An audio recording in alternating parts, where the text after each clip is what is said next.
We're going. Okay, hi everybody. Welcome to this show. This is being done very hasty.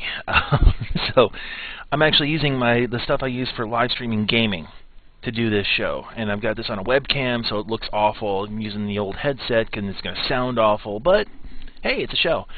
And it also dawned on me, the reason I'm doing this so fast is that I really want to get content out there. For the next couple of weeks, it's going to be busy, busy, busy, busy. I'm not going to have time. So I'm going to try, but I can't promise anything. So I want to do this as sort of a quick tide over, if you will. Now what happened was over on Facebook I put up a post saying, hey guys, instant Q&A video, respond to the question. And what I find people do is they'll scattershot questions, you know, the shotgun effect. Ask as many questions as possible and maybe you'll get to one of them. If just one question, guys, that's all I'm asking for, just one. And I'm trying to be festive. It's the day before Christmas here, so you know, I've got the Christmas cap, and I'm wearing my only Christmas shirt, my only Christmas-y shirt. And my eyes are going to be all over the place because I'm looking at several things so I can do this. And also, got your questions on screen for the first time. Yes. So let's do this one. First of all, Cole Lewis, what got you started in paintball, and what was the most interesting event you've ever played, and why? All right, one other thing I've mentioned, I haven't really looked at these questions necessarily, so I'm just going to run down the list here because there's not a lot here. Then again, it's only 3 hours. So, what got me started in paintball? Photon, doing laser tag stuff, and then I've had fun with that. Local Photon place closed down, and I ended up going, I don't know what to do. One of my friends said, hey, try this paintball thing out. I ended up going to a place called Master of the Game, which was in Glenview, Illinois, and talked to Dan Colby. He said, here, you know, come on out, we'll try it out. I went out to the field, which is called Paintball Blitz, which is out in Gurnee.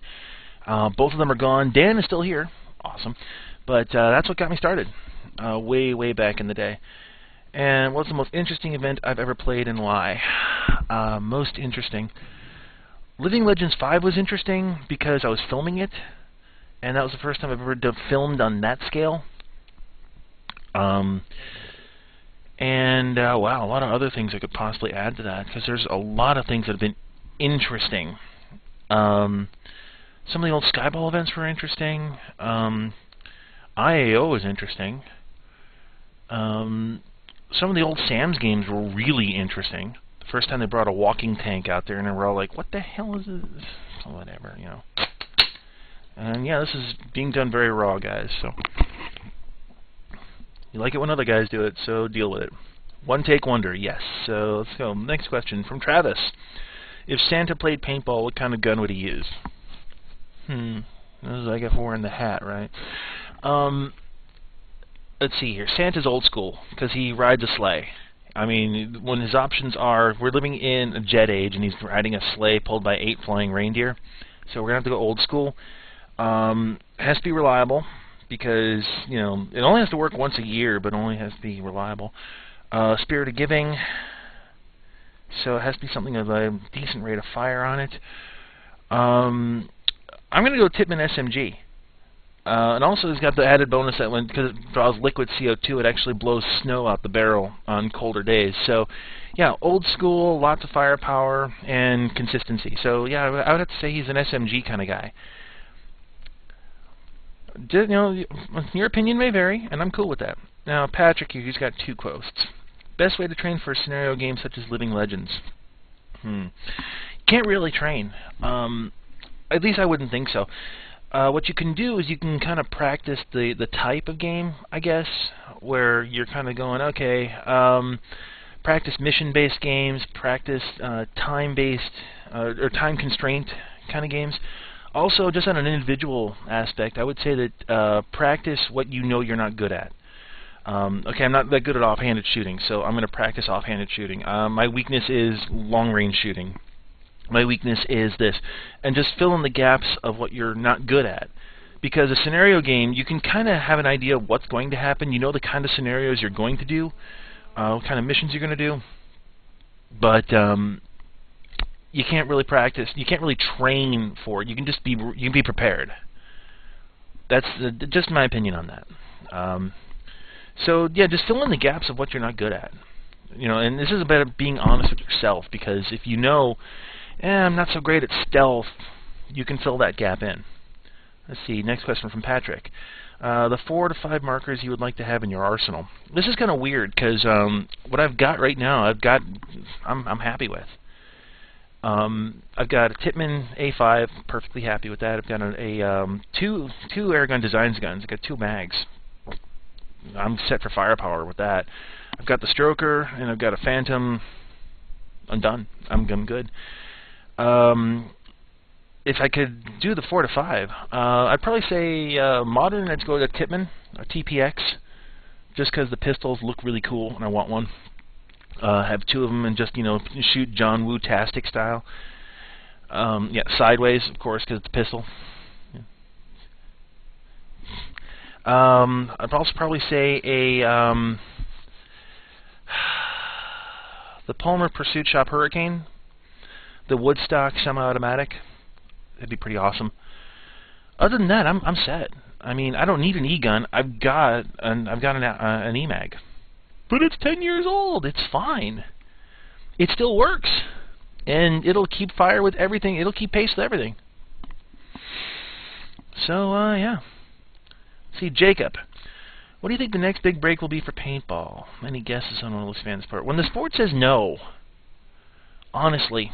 When the sport finally grows a backbone and says, okay, here are the hard limits, done, that's when the sport's really going to grow. Because right now, everybody wants their special little toys, and everybody wants their, they want this, they want that. No, NASCAR drivers have to deal with limitations too. They hate it, but they deal with it. They got to deal with restrictor plate racing way too many times. They might not like it, but they deal with it. Once paintball has the same kind of mentality of, yes, we are going to limit it here forever, done, or at least until we can bring it down. Actually, I think bringing down the rate of fire would help this too. Oh yeah, people are going to complain. Then again, I'm also very much a fan of let's get rid of electronic guns. Let's just have mechanicals. Let's just do it. But no, we don't want to do that. Once paintball learns to say no, I think that's going to be the big break. That's when we're going to really see some growth, because now you have to work within limitations, and that's what makes sports interesting. Golf wouldn't be nearly as interesting if you could have as many swings as you wanted. Just saying. All right, next one. Terry. Hi, Terry. Why didn't you upload or make a vid for the Cancer Under Siege video? Didn't want to answer stuff like this, but honestly, because I didn't want to. I played at the Cancer Under Siege event, and this is going to cause a hailstorm of feedback on this, but I walked out. I didn't feel safe. I didn't feel that the game was any good. I played for 15 minutes, and after having a tournament player threaten to kick my ass because he said I was spawn camping 100 feet into the field, I said, you know what? Deuces, I'm out. So I have 15 minutes of footage, and you can barely hear the guy screaming and bitching and moaning about how I'm spawn camping him. And he's threatening to kick my ass. So that's why there's no event footage from that, because I paid my 60, 70 bucks and played 15 minutes and realized the referees don't have control. And if anybody from Siege actually sees this, that's what happened. That's why there's no video. I have the footage, but I'm not going to release it. Not that I'm bitter. Ian, where is your favorite place to play legitimate paintball fields? Now, lately, the places I like to play lately, that would be Breakaway. They have a really good field, but I don't go there that often. But when I do go there, I have a lot of fun. A couple of indoor fields, a lot of them closed down, unfortunately, lately.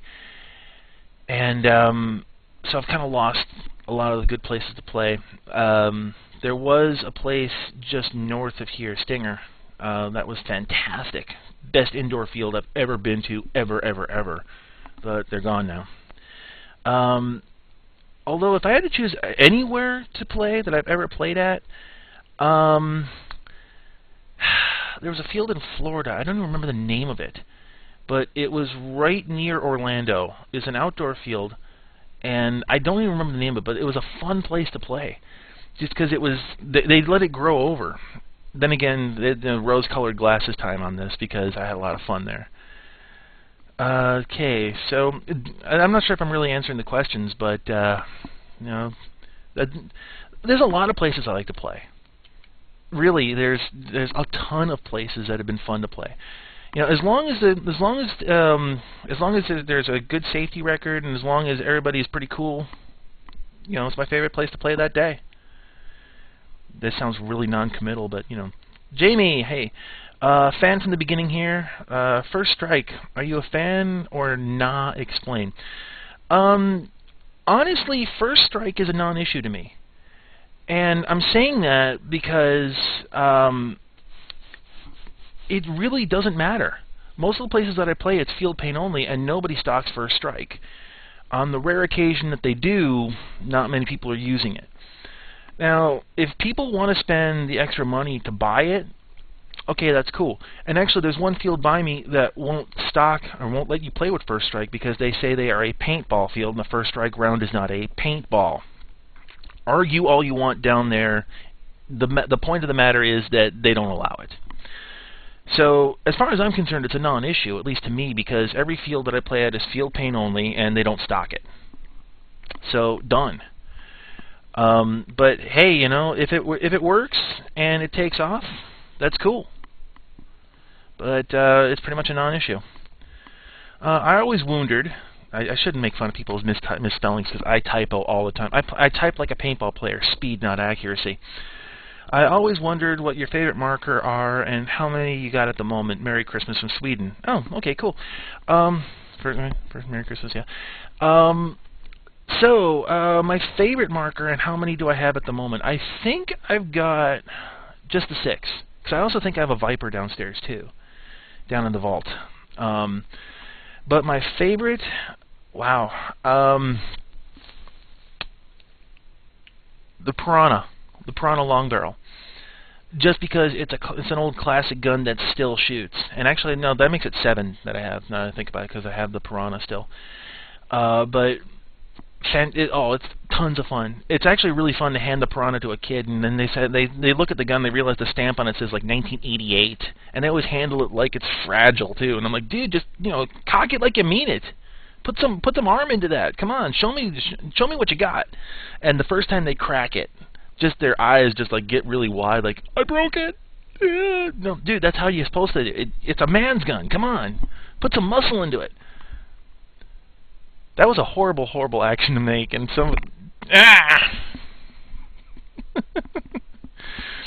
But yeah, that's what I got, and that's probably my favorite. So yeah, runny nose. Yeah, I think it's December, right? Now Josh, he's got a couple posts here, so I'm going to put them both on here. Do you prefer open class or stock class pump? Oh, okay, so it's the same question twice by accident. I would say open class, honestly. Stock class is really, what's the word I'm looking for here? It's really, there's a word that I'm trying to find. It's a hipster. I don't want to use that word, but it's the best one I got, hipster. In that, well, you know, real paintball players play stock class. Dude, no. Give me a good pump gun is a good pump gun. I'll play stock class more often than pump just because stock is cheaper. I mean, I can get away playing stock class on 200 rounds and be good for the entire day. But if I've got a choice, I'd rather play open class because it's just so much more convenient. You don't have to carry around 10-round tubes. You can carry around the big bulk tubes, and you're good to go. So that's what I think would. That's my opinion on that. But I do play a lot more stock class, just for, you know, money issues. Let's see, Matt. Hey, dude.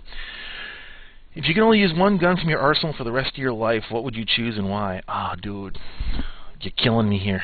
You're killing me here. Just one. You don't make this easy, do you? I want to say the TAC-1, just because I've got so many ways I can play with it. But in all reality, it would probably be the A5. And it's mostly because the A5 is always reliable. It's a good mechanical gun, and it works. It's lightweight. The TAC-1's a little bit heavier. The A5 is more lighter weight. So if I had to go down to one, that would be the one. But honestly, I like having the choice. I like being able to, I'm going to be going to this event. I should really bring this gun with me, because it makes it a lot easier. You know, bring the right tool for the right event. All right, so that's Matt. What's the next guy? Steven. Dude, he's got a lot of questions here. If you could get any new marker on the market, what would it be and why? He's got a whole scattershot of questions here.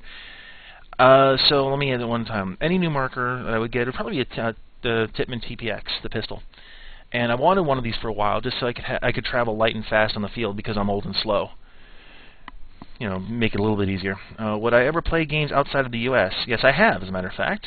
Played in Canada, played in the U.K., and I have pictures.